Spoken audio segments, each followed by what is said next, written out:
Hello అండి, welcome back to Ramya's vlogs అండి. నేను మీ Ramyasri. Welcome back to my channel అండి.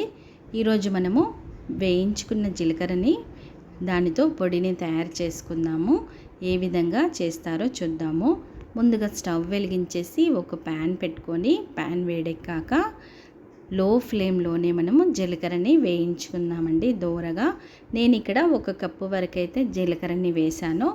దాదాపుగా మనకి ఒక పావు కేజీ వరకైతే జీలకర్ర ఉంటుందన్నమాట. 1 కప్పు అంటే మీరు మీ క్వాంటిటీని బట్టి చూసి వేసుకోండి. కానీ ఇలా వేయడం వల్ల పొడిలో మంచి టేస్ట్ వస్తుందండి. జీలకర్ర పొడిని పచ్చిగా కాకుండా. ఇప్పుడు జీలకర్ర పొడిని మనం ఏ విధంగా వాడుకోవచ్చో చెప్తానండి. ముందుగా అయితే మనము జనరల్గా కూరలలో వేస్తూ ఉంటాం కదండి.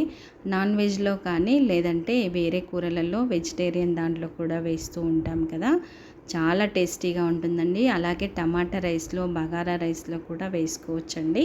చాలా బాగుంటుంది. మధ్య మధ్యలో కలుపుతూ మనము జీలకర్రని ఇలా దూరగా వేయించుకోవాలండి. చూసారు కదా, పొగలు వస్తున్నాయి. అలాగే ఇప్పుడు ఎండాకాలం కదండి, పెరుగులో కూడా మనం మజ్జిగలో కూడా వేసుకొని జీలకర్ర పొడిని వేసుకొని తాగొచ్చు. అలాగే మనకి కొంచెం గ్యాస్ ట్రబుల్ అలా అనిపించినప్పుడు ఒక 1/2 టేబుల్ స్పూన్ జీలకర్ర పొడిని వేడి నీళ్ళలో వేసుకొని కూడా తాగొచ్చండి. మనకి డైజెషన్ ప్రాబ్లం కూడా ఉండదు. అలాగే వెయిట్ లాస్ అవ్వాలనుకునే వాళ్ళు కూడా జీలకర్రని కూడా మార్నింగ్ పడిగడుపున వేడి నీళ్ళలో వేసుకొని తాగొచ్చండి. అలాగే మనము పరాటాలలో కూడా యూస్ చేయొచ్చు. నిమ్మకాయ రసంలో కూడా వాడచ్చండి.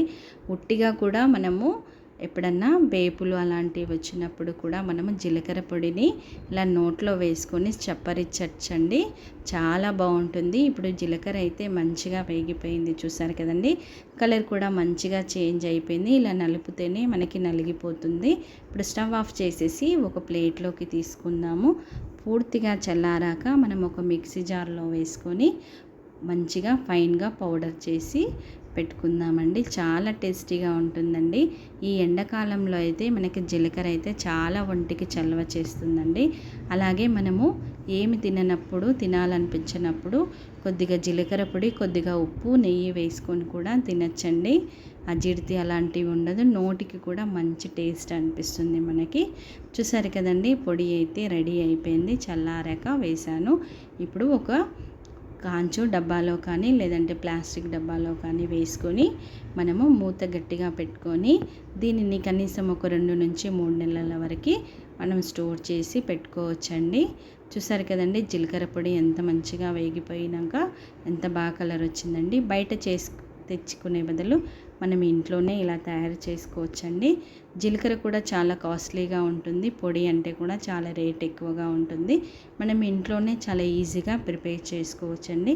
మీకు నచ్చితే కనుక నా ఛానల్ని చూసేవారు సబ్స్క్రైబ్ చేయండి. అలాగే కామెంట్ చేయకుండా మర్చిపోకండి.